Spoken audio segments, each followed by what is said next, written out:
बिस्मिल्लाहिर्रहमानिर्रहीम। अस्सलाम वालेकुम डियर स्टूडेंट्स, उम्मीद है कि आप सब खुश होंगे। आज चैप्टर नंबर 5 का topic nomenclature of coordination compounds start कर रहे हैं बेटा। बहुत आसान टॉपिक है ये, कोशिश करते हैं इसे वन बाय वन हम क्लियर कर लें। सो पहला सवाल ये है कि what is nomenclature? The process to give name to compounds by help of rules and regulations is called nomenclature. nomenclature एक ऐसा प्रोसेस जिसमें किसी कंपाउंड को हम नाम दें।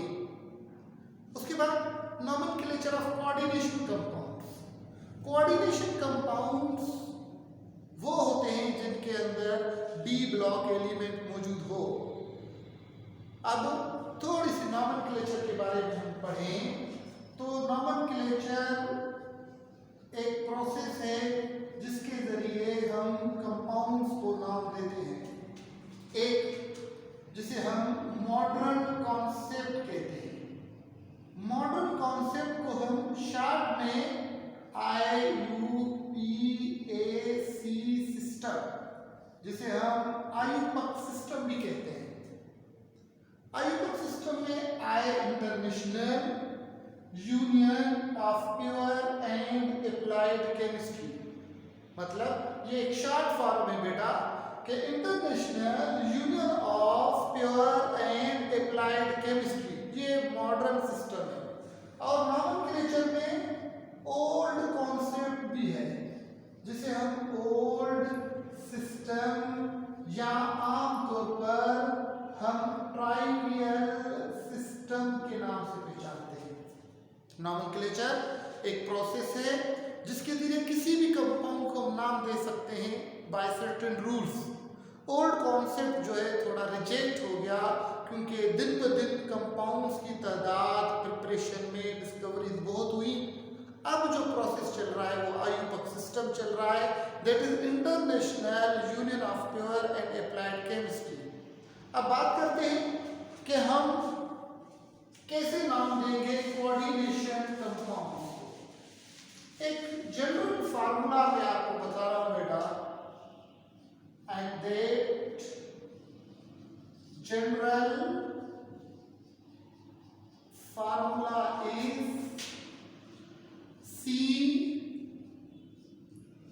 CM, L and A। मतलब कोई भी अगर कोऑर्डिनेशन कंपाउंड होगा तो वो इन चीजों पर मुश्तमिल होगा, जिसमें C से क्या मतलब है बेटा?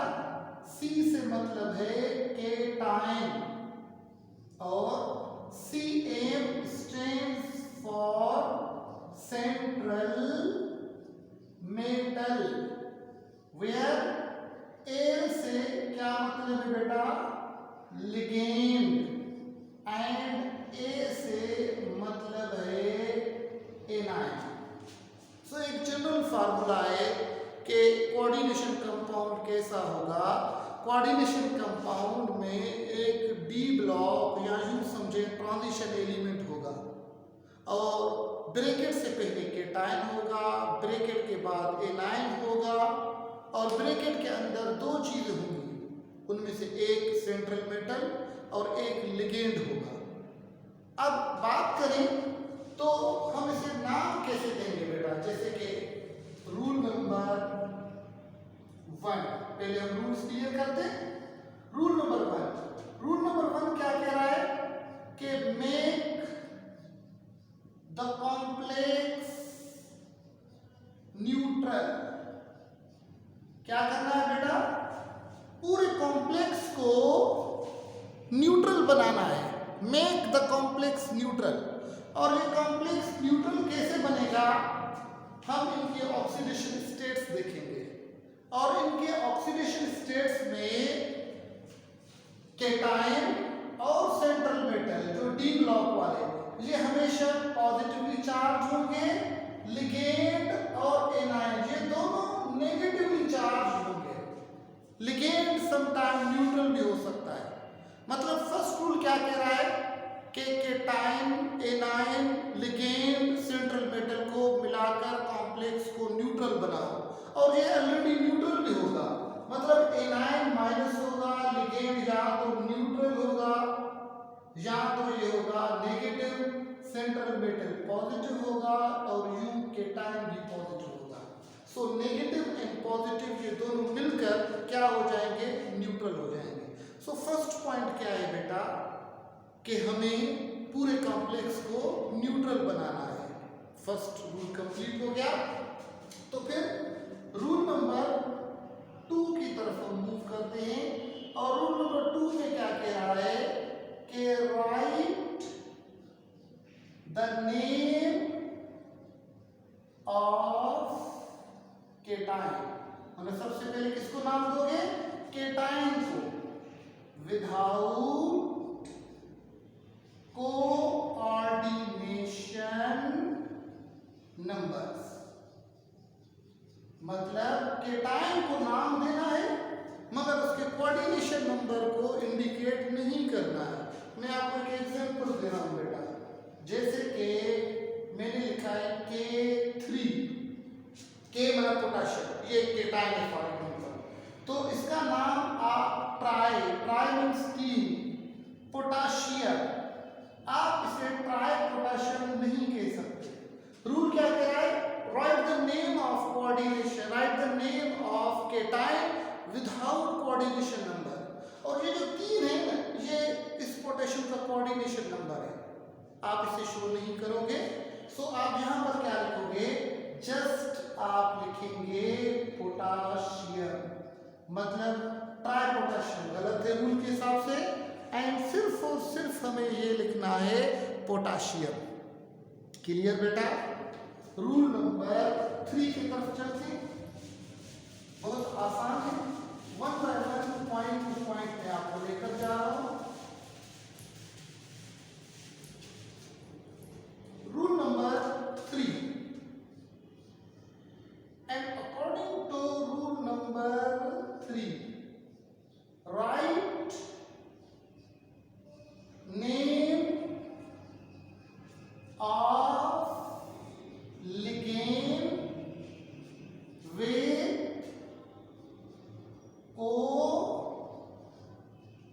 कोऑर्डिनेशन नंबर, कि आप लिगेंड का नाम लिखो विथ कोऑर्डिनेशन नंबर। अब लिगेंड क्या है थोड़ा इस पर बात करते हैं। ये एक कंप्लीट टॉपिक है जो इंशाल्लाह मैं जल्द अपलोड करने वाला हूँ। लिगेंड का दूसरा नाम लेविस बेस है, इसे हम कोऑर्डिनेटिंग ग्रुप भी कहते हैं, जो सेंट्रल मेटल को पेयर ऑफ इलेक्ट्रॉन डोनेट करता है। यहाँ पर रूल के हिसाब से मैं आपको लेकर जाऊँ बेटा, तो लिगेंड जो है वो न्यूट्रल होता है, या लिगेंड क्या होता है बेटा, लिगेंड होता है नेगेटिव। न्यूट्रल 2 ही लिगेंड हैं, एक जिसे हम H2O कहेंगे और सेकेंड जिसे हम NH3 कहेंगे। और न्यूट्रल लिगेंड का मतलब है इनका ऑक्सीडेशन स्टेट क्या होगा, 0। और इसी तरीके से इसका नाम आप वाटर नहीं लिखेंगे, आप को लिखेंगे। और NH3 का नाम जो है आप अमोनिया नहीं लिखेंगे, अमाइन लिखेंगे। इनके अलावा अगर कोई इनऑर्गेनिक लिगेंड है तो क्या होगा बेटा, वो नेगेटिव। जैसे कि जितने भी हेलोजेंस हैं हम उनको हेलो के नाम से पहचानेंगे, बना नेगेटिव लिगेंड के आखिर में ओ पुट करना है। फ्लोरीन होगा तो फ्लोरो, क्लोरीन होगा तो क्लोरो, ब्रोमीन होगा तो ब्रोमो, आयोडीन होगा तो आयोडो। इन सब का ऑक्सीडेशन स्टेट -1 है। इसी तरीके से अगर NH2 है तो इसका नाम है अमाइडो, ये भी -1 है। अगर इसी तरीके से NO2 है तो इसका नाम क्या है बेटा, नाइट्रो, इसी तरीके से NO3 है तो इसका नाम क्या है बेटा, नाइट्रेटो, इसका भी -1 है। और इसी तरीके से अगर CO3 है, CO3 का ऑक्सीडेशन स्टेट क्या है, -2, ये याद करने होंगे बेटा। तो इसका नाम आप लिखोगे कार्बोनेटो। इसी तरीके से C2O4 -2, C2O4 अगर लिगेंड है तो बेटा इसे हम नाम क्या देंगे, इसे हम नाम देंगे ऑक्सलेटो। मतलब लिगेंड, रूल नंबर 3 क्या कह रहा है कि right name of ligand with coordination number. वो लिगेंड जो है न्यूट्रल हो सकता है, जैसे कि वाटर, उसको एको के नाम से पहचानेंगे, NH3 जिसे अमाइन के नाम से पहचानेंगे, ये न्यूट्रल मतलब जीरो है। कुछ नेगेटिव लिगेंड्स होते हैं जो हेलो, फ्लोरो, क्लोरो, ब्रोमो, NH2 का नाम अमाइडो, NO2 को नाइट्रो, NO3 को नाइट्रेटो, CO3 को कार्बोनेटो, C2O4 को ऑक्सलेटो के नाम से हम पहचानेंगे। इनका ऑक्सीडेशन स्टेट आपको याद होना चाहिए। अब रूल क्या कह रहा है कि right name of ligand with coordination number. For example अगर Cl4 है तो आप इसे नाम क्या देंगे बेटा, टेट्राक्लोरो। अगर 2 हैं, मिसाल के तौर पर डायअमाइडो, 5 हैं तो पेंटाकार्बोनेटो, 7 हैं तो heptanitrato, heptachloro, octabromo. Mono means 1, di, tri, tetra, penta, hexa, hepta, octa, nona, deca. So rule number 3 clear हो गया बेटा कि लिगेंड को हम कैसे नाम देते हैं। आप इस लेक्चर जब अपलोड होगा बेटा तो आप इसको स्टॉप कर करके बार बार सुनकर पॉइंट्स क्लियर कर सकते हैं। रूल नंबर 4 में कह रहा है कि right name of central metal. Central metal को नाम देना है। और सेंट्रल मेटल क्या होगा बेटा, डी ब्लॉक का element with oxidation state in Roman digits. Central metal को सबसे पहले कॉम्प्लेक्स को 0 करना है, न्यूट्रल। दूसरे नंबर पर आप केटायन को नाम दोगे, फिर आप लिगेंड को नाम दोगे, फिर सेंट्रल मेटल को नाम दोगे। और सेंट्रल मेटल में उसकी ऑक्सीडेशन स्टेट शो करनी है जो रोमन डिजिट में। जैसे कि मैं आपको एग्जांपल दूं, कंपाउंड में आयरन Fe+5 है तो आप इसे नाम कैसे देंगे बेटा, आप इसका नाम लिखोगे आयरन। इस 5 को रोमन डिजिट्स में शो करना है। रोमन डिजिट्स आप अच्छे तरीके से जानते होंगे, जैसे कि 1, 2, 3, 4, 5, 6, ये सारे रोमन डिजिट्स हैं। मतलब कोई भी सेंट्रल मेटल हो, जब आपने रूल नंबर 1 में कॉम्प्लेक्स को न्यूट्रल बनाया हुआ है तो अब क्या करेंगे, उसका ऑक्सीडेशन स्टेट जो डी ब्लॉक का है, सेंट्रल मेटल का है, उसके नाम के साथ शो करेंगे। ओके, लास्ट रूल है बेटा, and that is rule number 5। Finally right name of anion without coordination number. मतलब के केटायन और एनायन का नाम लिखेंगे तो उसकी कोऑर्डिनेशन नंबर को इंडिकेट नहीं करेंगे। माय डियर स्टूडेंट्स, फाइनली हम एनायन को नाम दे रहे हैं, जैसे कि एनायन Cl3 भी हो सकता है। तो ये अगर लिगेंड है तो क्लोरो कहेंगे, मगर ये अगर एनायन है तो हम इसे सिर्फ और सिर्फ क्या कहेंगे, क्लोराइड कहेंगे। जैसे जैसे कि सातवें ग्रुप को हम क्या कहते हैं बेटा, हेलोजन। और अगर लिगेंड है तो हम इसे कहेंगे हेलो, फ्लोरो, क्लोरो, ब्रोमो, आयोडो। अगर यही हेलोजन का कोई मेंबर एनाइन है तो हम उसके आखिर में लिखेंगे हेलाइड। हेलाइड का मतलब है फ्लोराइड, क्लोराइड, ब्रोमाइड, आयोडाइड। सो ये है रूल्स। अब कुछ कंपाउंड्स लेते हैं बेटा, इंशाल्लाह ये रूल्स अब रिपीट होंगे। मैं आपको एक और भी आसान वे में क्लियर करवा देता हूं। दोबारा जनरल फार्मूला में लिख रहा हूं, C मतलब केटाइन, Cm मतलब central metal, A ligand, A A9. ये एक जनरल फार्मूला है।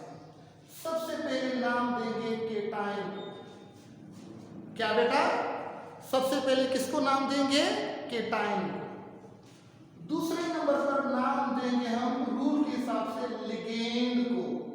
तीसरे नंबर पर देंगे सेंट्रल मेटल को। चौथे नंबर पर हम देंगे एनाइन को। डियर स्टूडेंट्स, केटाइन हमेशा ब्रैकेट से बाहर होगा मगर फ्रंट पर होगा।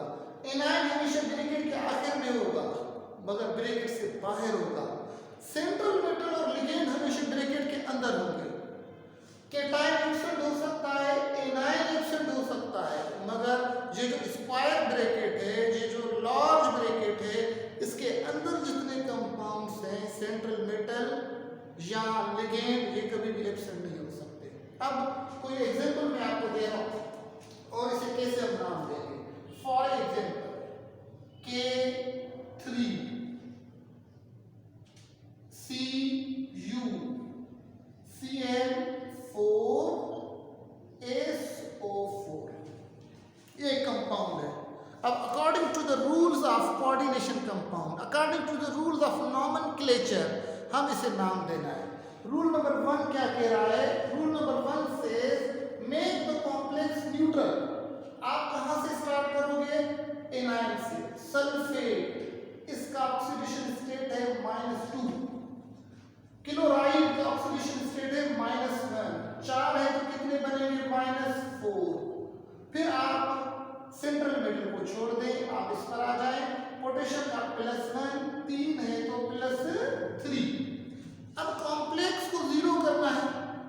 0 करने के लिए बाकी जो बचे ये हुए -6, ये हुए +3, मींस कॉपर के ऊपर क्या होगा, +3 नाम देना है। सबसे पहले केटाइन को नाम दें। केटाइन को नाम देंगे विदाउट कोऑर्डिनेशन नंबर। सो क्या होगा बेटा, K3 है तो हम क्या लिखेंगे, हम सिर्फ लिखेंगे पोटाशियम। उसके बाद लिगेंड को नाम देना है। यहाँ पर क्लोरीन नेगेटिव लिगेंड है और लिगेंड को नाम देते हैं with coordination number. Coordination number क्या है बेटा, 4 मतलब टेट्रा। और Cl क्लोरीन है तो क्या पुट करेंगे, क्लोरो। इसी तरीके से थर्ड पर नाम देंगे सेंट्रल मेटल को, तो ये है कॉपर। और कॉपर का ऑक्सीडेशन स्टेट क्या है बेटा, +3। रोमन डिजिट में 3 लिखना है। आखिर में नाम देंगे एनाइन को। एनाइन में है SO4 और SO4 का नाम है सल्फेट। बहुत आसान। सबसे पहले रूल्स को पानी की तरह याद करें। अगर वो रूल आपके माइंड में 100% फिट है तो फिर कंपाउंड को आसानी से आप याद करेंगे। इसी तरीके से कुछ और कंपाउंड्स मैं आपको दे रहा हूं बेटा। स्लोली ग्रेजुअली, क्योंकि ये टॉपिक 100% तब क्लियर होगा जब रूल्स, ऑक्सीडेशन स्टेट सब याद हो। Compound is Na2 Zn OH2 Cl5। अब मेक द कॉम्प्लेक्स न्यूट्रल, तो क्लोरीन का -1 है, -5 बनेगा। हाइड्रोक्साइड का -1 है, -2 बनेगा। सोडियम का +1 है, +2 बन जाएगा। अब -2 -5 कितने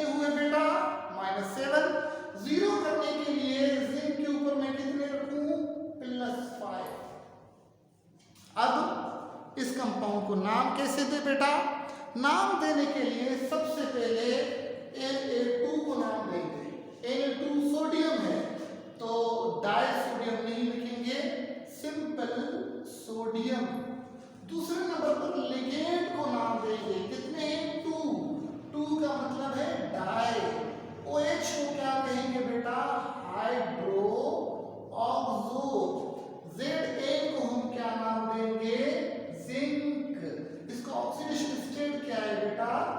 5। और आखिर में क्लोरीन, कितने? 5 है। उसका ऑक्सीडेशन स्टेट शो नहीं करना है, जस्ट उसका ऑर्गेनाइजेशन नंबर भी शो नहीं करना है। क्लोरीन है तो हम क्या लिखेंगे बेटा? We shall write here chloride. Sodium dihydroxo, zinc 5 chloride. इसी तरीके से एक और कंपाउंड अगर मैं लिखूं, जैसे कि there is a compound PP CO3 4। मैंने कहा ना कि बेटा केटायन और एनायन एब्सेंट हो सकते हैं, मगर सीरीज की तरतीब नहीं तोड़नी है। कार्बोनेट का -2 है, ये हो गया -8। प्लैटिनियम को +8 देंगे, कॉम्प्लेक्स हो गया 0, न्यूट्रल। अब नाम दें, सबसे पहले केटायन को नाम देंगे जो एब्सेंट है। अब लिगेंड में 4 है, 4 का क्या मतलब है बेटा? टेट्रा। CO3 को हम क्या कहते हैं? कार्बोनेटो। PP सेंट्रल मेटल है, इसका नाम क्या है? प्लाटिनियम। 8 को हम ऐसे शो करते हैं। नाम क्लियर? एक और कंपाउंड में दे रहा हूं बेटा। कंपाउंड जो है